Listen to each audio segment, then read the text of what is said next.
ντρέπομαι.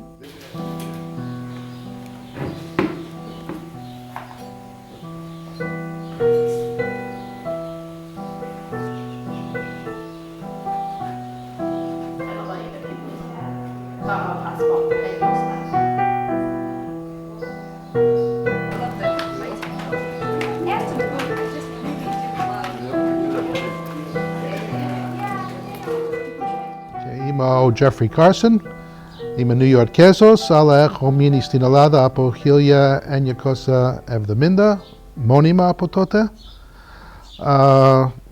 Νιουιορκέζος γέννημα θρέμα, πήγαινε στο New York University και σπούδασα αγγλική λογοτεχνία και πάντα μου άρεσε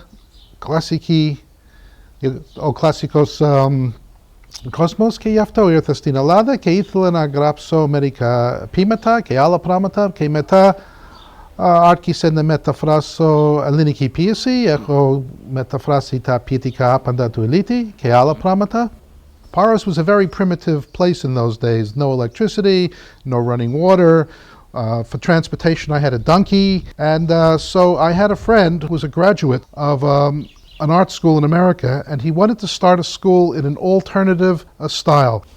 In the 1960s, when we founded this, the art world was really becoming, as it is today, extremely bound up with galleries and commercial ideas, and we thought that this was not necessarily the best influence on students, and that to be away from these ideas and away from the pressures of life then in the United States, a primitive place, as Paros was then and as it is not now, would be a good idea for them.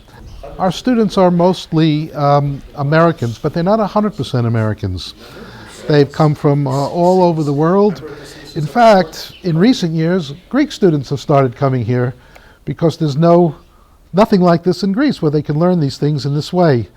So as a result, we've been able to maintain this school functioning pretty much without a break for 40 years, and I'm still here doing it.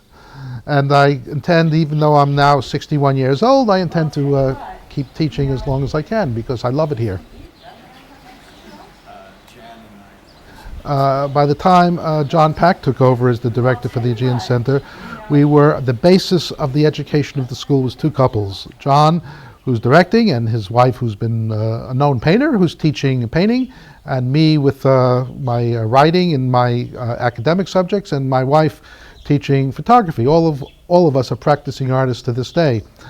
And since then, we've actually added some other teachers, and we still have the occasional, more than occasional teacher who's here for a few months or 2 months. Sometimes it's just a visitor, sometimes actually teaching with us to keep us fresh. But the basis has been an ongoing and continuous program that we've built up and improved over the years because of the same people who are committed to Paros, committed to the Aegean Center. And recently we've added a music program. We found somebody who actually wants to live on Paros the way we did, and his name is John Munsey, who is now ΟΡΦΕΑΣ JOHN MUNSEY, as he's dedicated himself to music in Greece. And he wants to live on Paros, and he had a big career and reputation as a teacher of singing in Amsterdam and earlier as a performer.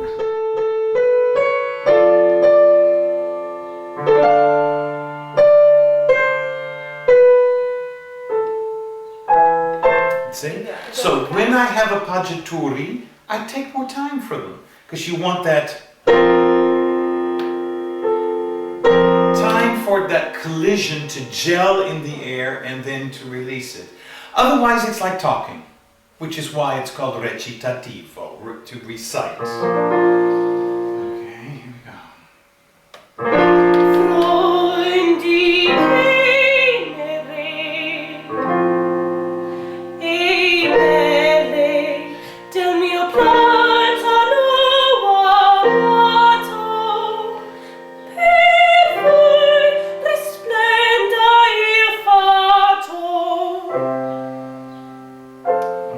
Ne giunga profanarvi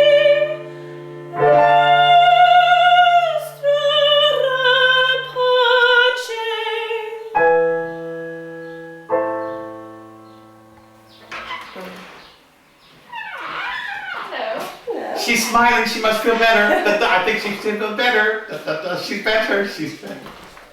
You should have heard the terrible joke I made yesterday.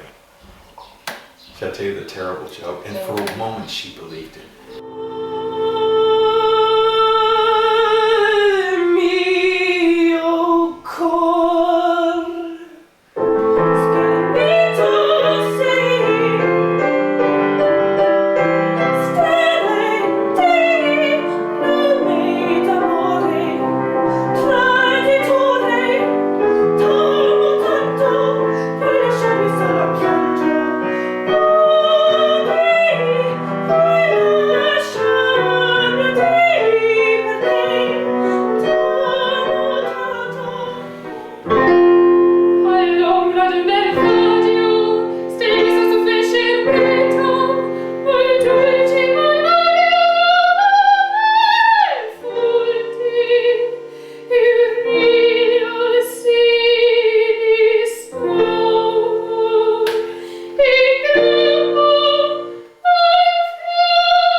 My name is John Pack. I'm the director of the Aegean Center for the Fine Arts, and I have been director for 21 years, almost 22 years, and have been in Paros at the center for 23 years, going on 23 years. I'm American. I was raised in America. My father's British, my mother's Italian, so I'm what you could call the typical American. Before I came to Paros, I had the good fortune to discover Paros. I was teaching photography at the University of New Mexico, and I was very dissatisfied with mainstream academia. I'm a product of my times. I'm 56 years old. I was a product of the late 60s, the 60s, 70s.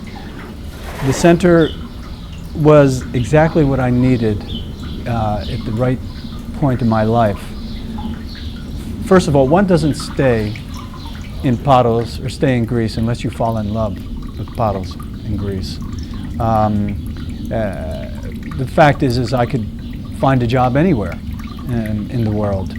But what I discovered here, not only at the school, but in the culture and in the environment of Paros, was that rare and wonderful combination that allows me to make a lifetime commitment. And I believe in what I'm doing here. I believe in the role that we play in for young international students. They come here, they experience the people, the place, and they change. These people are young, they're here for the right reasons. They're here to see and to learn. They're open to the culture. They're with the people in the streets. They go back and they are the ones who are representing Greece, I think, in the finest way possible. So what I work with is I work with everything. I work with a style of education. That's I saw one of my very important tasks when I came, is that the school had a history.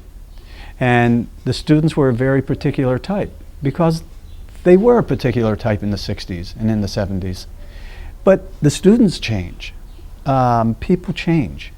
So if I can't change successfully with the times, but yet hold on to our fundamental principles of what we believe is true and honest education, well, then we're doomed to failure. One thing that has to be recognized, it's an achievement for all of us. It's an achievement for this island. Paros has been so open to our existence here. They've made the students over the years very, very welcomed.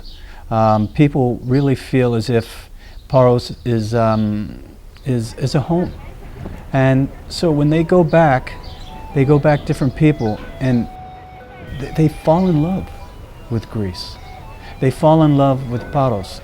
And it's not just the cliche of Greece, you know, the beaches, the ancient concept of Greece. They meet the contemporary Greek. They're here. They see real life here.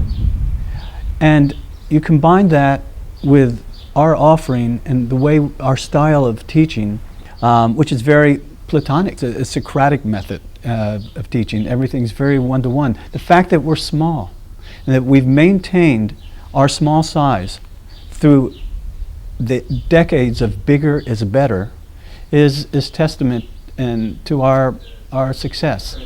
And the bottom line is is how it all works together. The symbiosis of student, teacher, environment, curriculum. We make it work because we have the ability to make it work, because we're not associated with a larger institution that has all these rules set out, you know, and that it must be this, and this. We could reinvent ourselves as we need to. We can translate the moment as we need to. With each group of new students, because I only accept 24 students. That's the maximum, but most of the time we have less in the whole program. It becomes a family. You don't hide, a student can't hide behind large numbers. They're always present. Their personality is present. So we deal with people as individuals, as personalities. And each group, every single group is totally different because of the dynamic of the personalities. But maintaining smallness is difficult because as earlier on when I first came 22 years ago, Greece was very inexpensive, as you know, ridiculously so in many ways. So to operate here was very reasonable. But as times have changed, as we mentioned earlier, the cost of living, the cost of operating here has also changed. So I can easily say that if the internet did not come along at the time it came along, we probably would not have made it. The advertising cost just to have a presence in the study abroad world for the international students was getting more and more expensive, as everything was. But yet, we weren't growing because we didn't want to grow. I mean, the logical thing was, okay, take more students, grow. But that's antithetical to the philosophy of the school. The internet changed that. The internet gave us an alternative and gave us a very level playing field. We are as present as Coca-Cola, if we want to be. The fact that our school lives on the internet now, all the administration is done via email, and because of that, we are able to save a tremendous amount of money and to reach a much broader audience.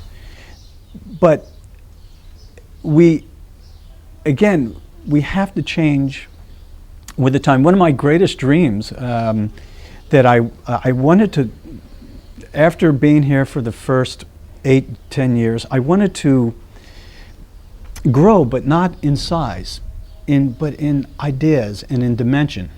So the idea was to yoke the two epochs, put together the epoch of the classical and Greek, the classical Greek and the Renaissance. The result is now we have a program, and we call it the Italy program. We have a beautiful villa up in Pistoia in Tuscany. The students every fall, only happens for the fall session, they meet us in Pistoia at the villa. We're there for a month, and it's very intensive. We travel, we see a tremendous amount of original artwork.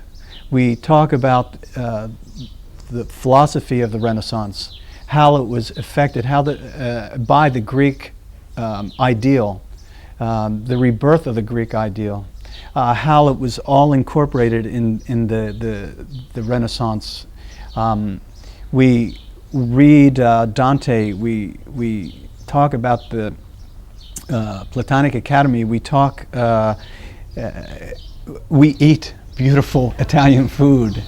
We not as involved in the culture as we are here because we're only there for this 1 month time, but it's enough of an exposure so the students truly know what Italy is and what the Renaissance was.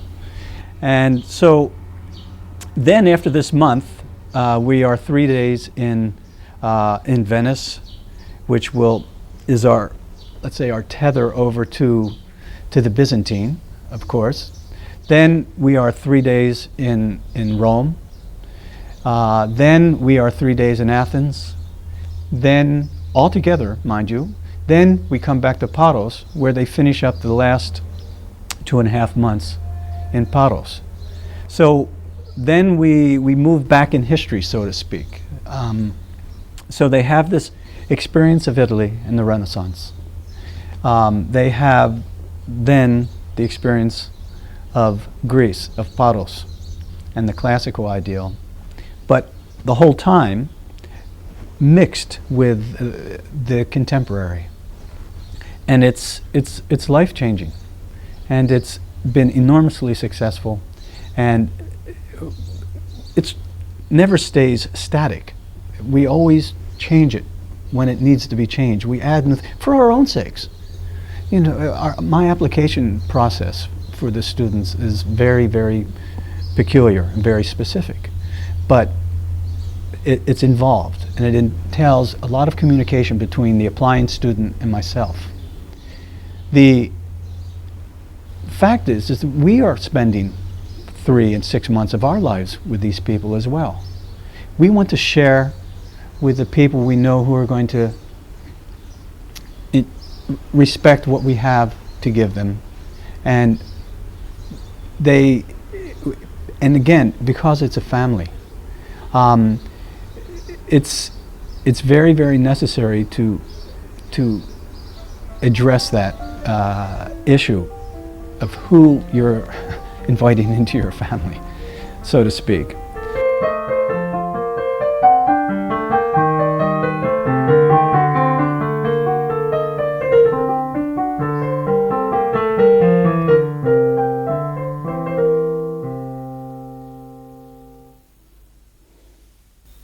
Με λένε Μαρία Ελένα Κολοβού, γεννήθηκα στην Αμερική, έχω Έλληνες γονείς και ήρθα εδώ το Σεπτέμβριο να κάνω σπουδές φωνητική. Έχω σχολήσει μουσική και φιλολογία, αλλά ήθελα έτσι να κάνω μόνο μουσική για 1 χρόνο. Κάνω σπουδές με τον ορφέα, πολύ σκληρές σπουδές. Με έχει μάθει πειθαρχία αρχές. I found out about the Aegean Center for Fine Arts through the internet. I looked up classical singing, Indian, Greece. And ΟΡΦΕΑΣ John Munsey came up. And he had spent 10 summers in India doing classical singing. And he was also living in Greece. And I was interested in both of those things. Classical Indian singing, Western classical singing, and Greek culture, since I'm Greek.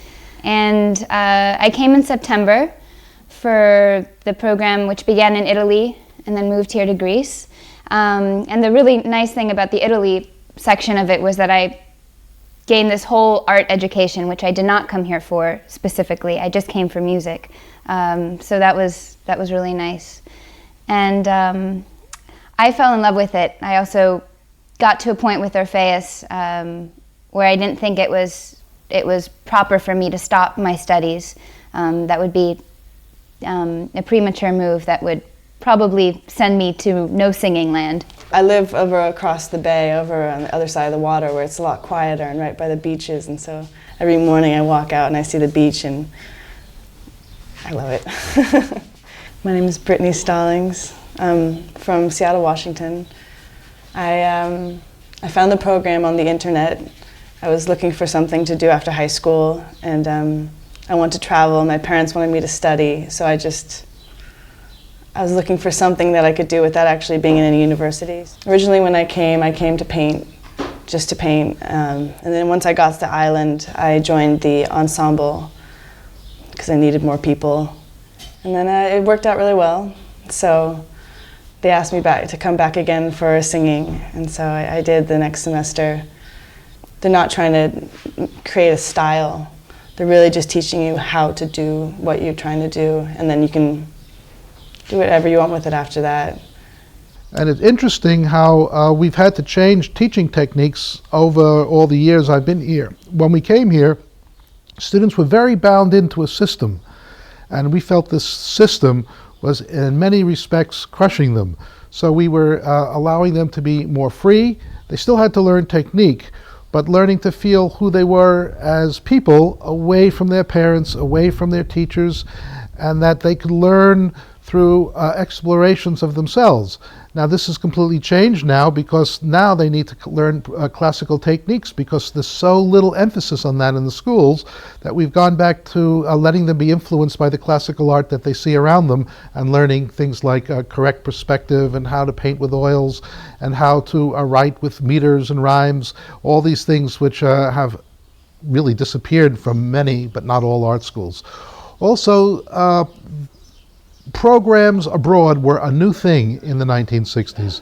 Most schools didn't have them. You couldn't, as an American student, really study abroad unless you went to London or Paris. There was nothing in a primitive or out-of-the-way place. So that the school we had here then was extremely different from everything else. In fact, it was, and I think still is, unique. There was nothing like it. And the students who studied then all have come back. They're sending their children. They're sending the children of their friends. And they think that the contact they had with Greece, the Greek earth, the Greek people, the Greek air, the Greek light, the Greek traditions and art changed them and opened them up as people and as artists. We believe that a classical approach to teaching is utterly important, especially more so today than ever. The idea that in so many art programs and in humanities as well, it's all about just express yourself, just do it. If you just paint, you'll figure it out. Okay, fine, but that's not what we do.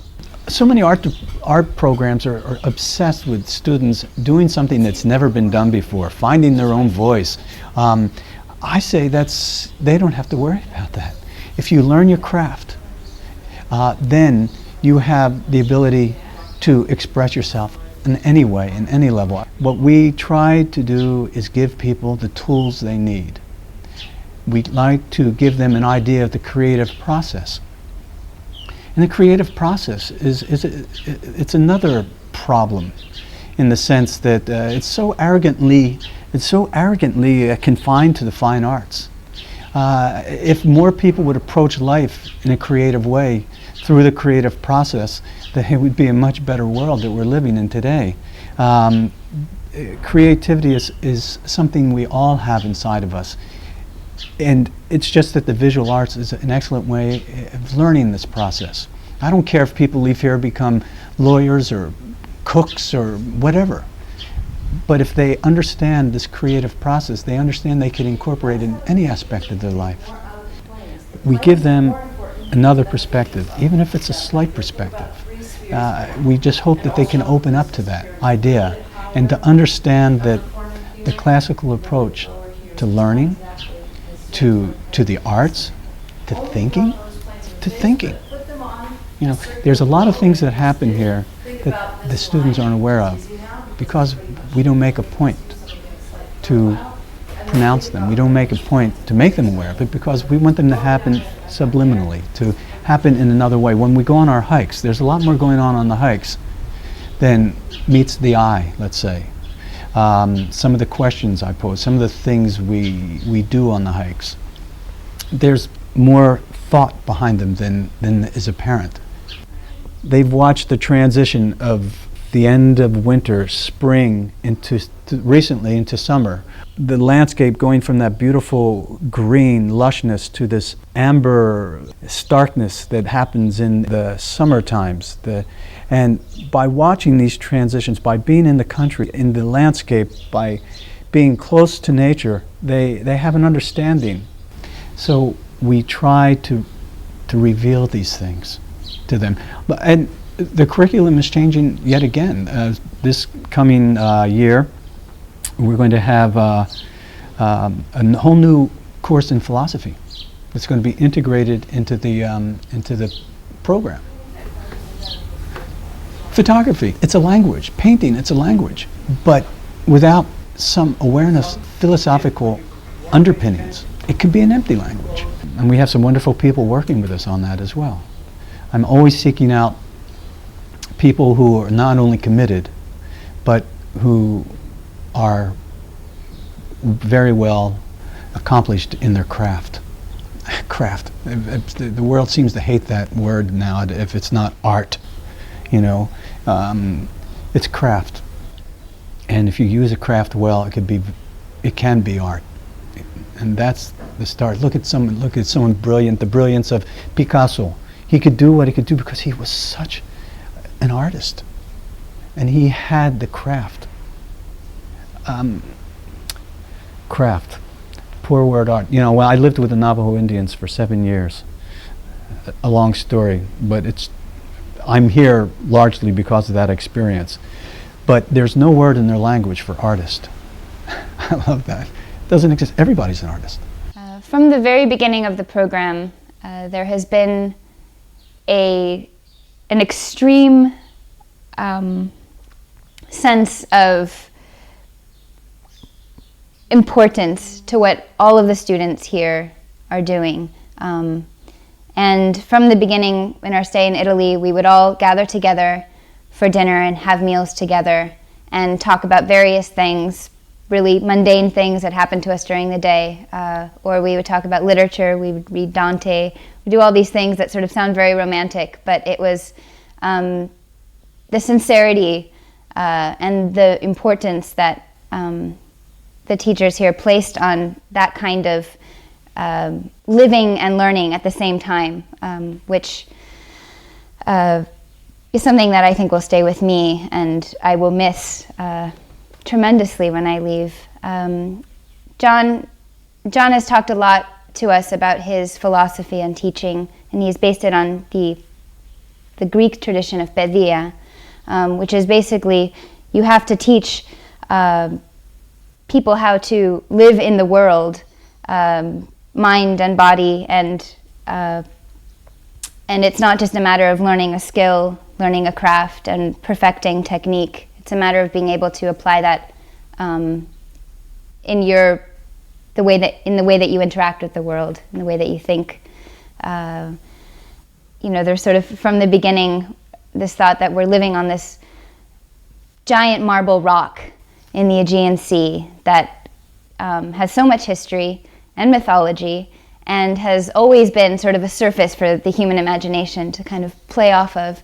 And this one time where we went down into the marble quarry with John and the students, so we'd sit in the dark and just try to see, which you can't see anything down there, and try to hear, and you can't hear much down there, but you're trying, and the only thing that you're left with is sort of this community of people that are all trying to see and hear when there's nothing down there to see or hear. My name is Jane Pack, and I'm the teacher of painting and drawing here at the Aegean Center. I first came to Paros in 1984 to be a student at the school. And I was here, I got to know John and the other faculty, Liz and Jeff, and had a wonderful time at Paros, enjoyed it very much. I came back in 1986 to teach, and I've been here ever since. I find Paros to be a wonderful environment for students and for the school because it is full of nature and places where we can observe and be out of doors when we need to. We also have the wonderful generosity of the Greek people here. And students are also away from all the distractions that the home environment provides. So this is an ideal situation for them to come and focus and concentrate on their painting and on their art. And one of the things that we have tried to do here at the school is incorporate the classical feel, which is still so much a part of the Greek culture here, to make sure that we feed that to the students so that they can think about what is the formal aspect of art. Where did it start? Where does the Western ideal start? Both in painting and in philosophy. And so in painting, what I try to do is I try to give the students a concept of the history of art, starting from very early time, from the ancient Greeks, and all the way through to the modern times, so that they study not only the technical aspects of painting, but also the historical context into which those fit. Now, we only have a 3-month period, and painting is a long, involved process, so I have to put a lot into a short amount of time. But I think in the 3 months that students are here, they get a good sense of the basic idea of how to use paint, and they're able to go on and use that in their own painting, explore the concepts we've taken here, and take them further in every direction. I am from America, and I grew up in Colorado. I have both a graduate and an undergraduate degree from art schools there. And I have found that that background has enabled me to teach, but I also think that it was lacking in some things, and that were basic fundamental ideas about art and the Western concept. So that's why the school here in Greece has been important, because Americans are so far removed from the heart of what their culture was composed from. In other words, they don't actually, many of them, understand the Western ideal. They simply are living in a more modernized version of it. So for them to return to their roots, to return to Greece, to understand how many of the ideas, not only of philosophy and history, but of art itself, originate here, is wonderful for them. It gives them a chance to tie into a long historical process, which I think is so important for artists today.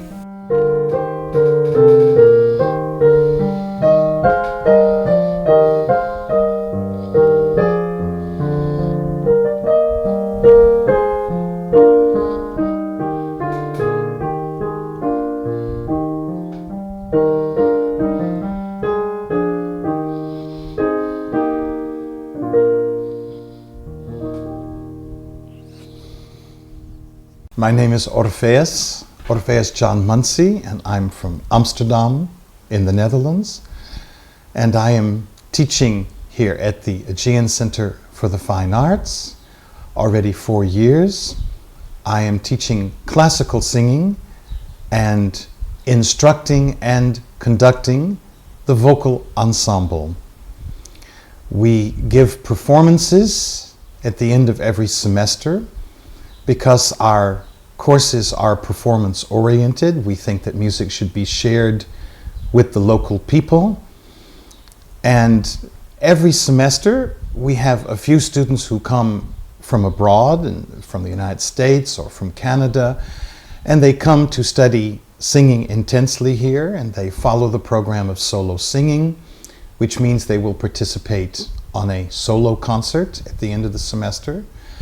And we also have a vocal ensemble. It consists of 5 or 6 local singers from Paros, and that is then filled up with people who come to study here. Essentially what I'm doing here is what I always did in Holland. There I had a studio, I had an octet that performed a lot in Amsterdam and in Holland. But you see, my thing is that I always wanted to live in Greece. I first came to Greece 35 years ago, and I was very taken by the power of the country itself, the mystique of the land. My wish to live in Greece has become more specific in the last 20 years. I did not want to live in a big city. I wanted to live in a very small rural area, and I realized that that was going to become very difficult because the number of people who want to do classical music is very small. I came to Paros 4 years ago. I met our director, John Pack, and his wife, Jane Pack, and I gave here on Paros a vocal course which lasted for 5 weeks. And so I am the newest faculty member at the Aegean Center. And I've been here for 4 years. I'm very pleased to be here. I feel almost as if I am a Parianos now. I have many good Greek friends and friends in the foreign community. And I feel what I'm doing here is I'm training not only my own students, but I'm bringing up this early music, this Western European music, to a local population who might not have heard of some of this music. I'm presenting them with polyphonic compositions, the likes of which perhaps they have not heard before. So I hope I'm also giving something back to the community by being here. And of course, by having Greek singers in my ensemble, I am training a new young generation in the vocal arts.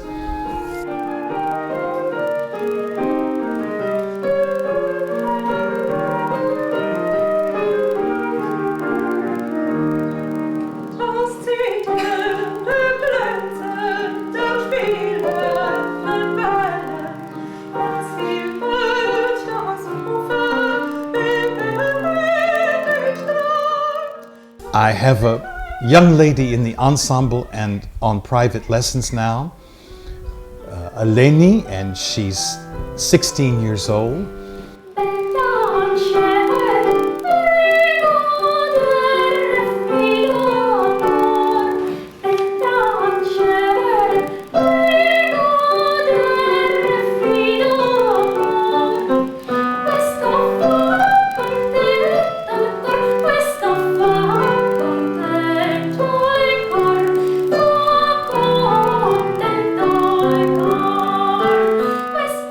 My philosophy of singing, music in general, but singing in specific, is that music is a spiritual discipline. And that's what I try and teach my students, although I don't refer to it as a spiritual discipline, but I try to teach them to become the sound which they make. And it means while they're singing, there is no difference between themselves and the sound they make. They have gone as one into the sound. And this is indeed a spiritual activity of submitting the individual ego to something which is pure beauty.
I'm Elizabeth Carson, and I've been living on Paros permanently since 1970.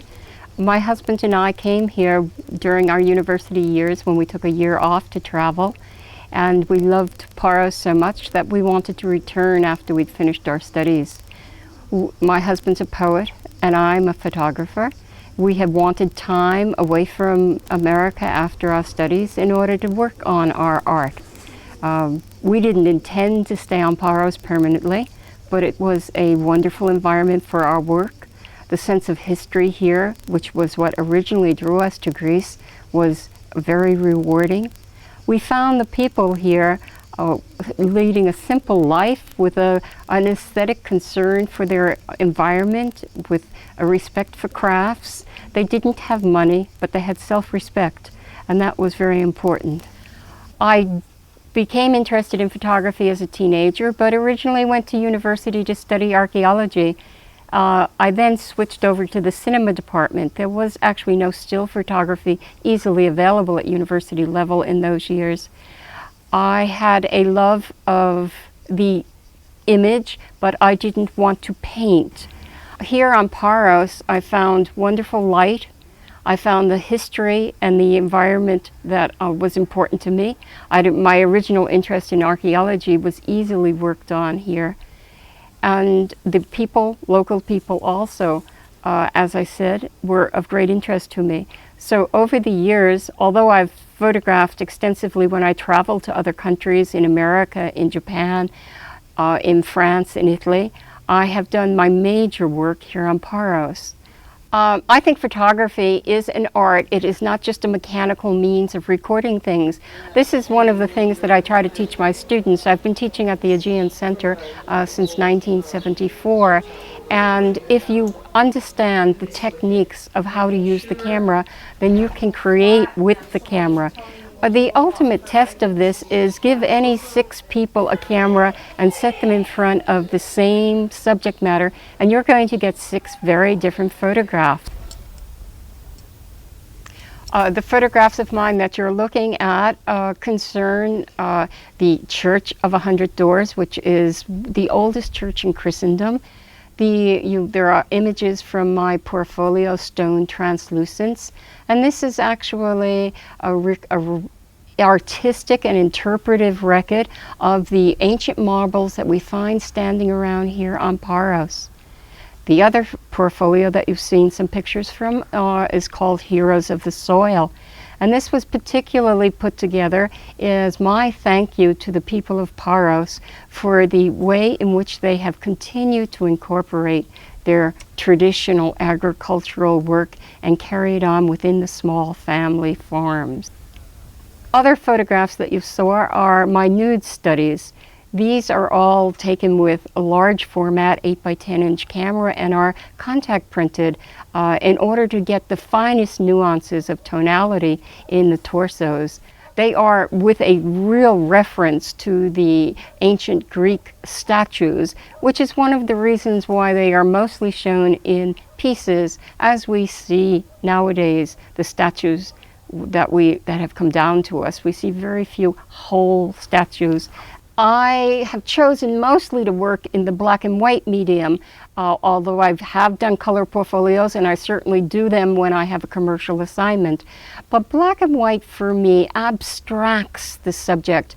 It makes you even more aware that you're having an interpretation and not just a recording of something that's in front of the camera. We have many studies that show that part of the imagery in our brain is actually recorded in black and white, and perhaps this is why it is congenial to us. I find that people respond more dramatically and more intensely to the black and white images than to the color images. I also think that the play of light in black and white is much more clearly brought forth and can be made an intense part of the image as opposed to color work. Color offers a lot in terms of recording reality, and in abstraction, as I've done underwater abstract color photography, it offers other things as well. But for me, the black and white image is the supreme statement that a photographer can make. Years ago, when we only had painting, many painters tried to be as realistic as possible. Interestingly enough, once we have photography and we can use and be as realistic as we want, we often choose to change the reality that we're recording. We can't help but change it, because when we turn it into a photograph, we are taking it out of its real situation. We have made another object out of it. the photograph itself becomes the aesthetic object. And this is one of the reasons why the quality of a print is very important to me, because I think that a photograph that is poorly printed doesn't succeed in totally becoming that art object that the photographer had hoped for. Sappho, Ella. Ella do, Sappho. She's not listening to me. Sappho. Sappho, Ella. Ella. Ella skilaki mo. Oh.